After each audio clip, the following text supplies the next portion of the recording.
Une facture blanche, certes, mais une facture salée. À Chaillé-sous-les-Ormeaux, petite commune dans le sud du Pays lyonnais, beaucoup d'habitants ont été surpris lorsqu'ils ont reçu en fin de semaine dernière, dans leur boîte aux lettres, la fameuse facture simulée de redevance incitative. Le maire de Chaillé, Henri Perrochot, n'a pas tardé à être sollicité. Samedi, j'ai eu l'occasion de rencontrer pas mal de personnes qui avaient déjà vu tout de suite qu'il y avait 200 € en haut de la facture et que ça faisait une grosse augmentation par rapport à ce qu'elle payait auparavant. En moyenne 114, 115 €, 114 €, je crois que c'était pour un ménage avec un bac de 120 litres.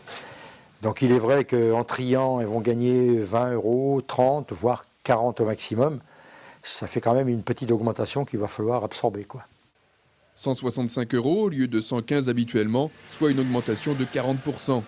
Augmentation valable uniquement pour les bons élèves, car pour les mauvais, qui ne seraient toujours pas enclins à trier correctement leurs déchets, l'augmentation risque d'avoisiner les 80%. Un nouveau système qui, après coup, a du mal à passer pour certains, alors même que ce principe de tarification a été discuté et voté en conseil communautaire. Nous, ce qui est sûr, on est bien obligé de constater que la solidarité intercommunale sur ce coup-là nous coûte de l'argent. Elle coûte de l'argent aux habitants des communes rurales, enfin tout au moins aux habitants de la commune de Chaillé. C'est une solidarité, mais bon, pour une fois, c'est nous qui payons pour peut-être les habitants de la ville. Car jusqu'ici, la taxe d'enlèvement des ordures ménagères était adossée sur la taxe foncière, à savoir la valeur locative du logement. Il en sera tout autrement pour la redevance incitative, calculée sur la production de déchets. On sait par nature que dans une ville, les valeurs locatives sont plus importantes que dans les zones rurales. Donc effectivement, il y aura un petit rééquilibrage dans le cadre de la passation de la taxe à la redevance.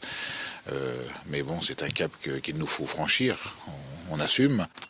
Alors que le système de redevance, système plus juste diront certains, ne sera opérationnel qu'à partir du 1er janvier prochain, on observe déjà qu'il suscite quelques remous.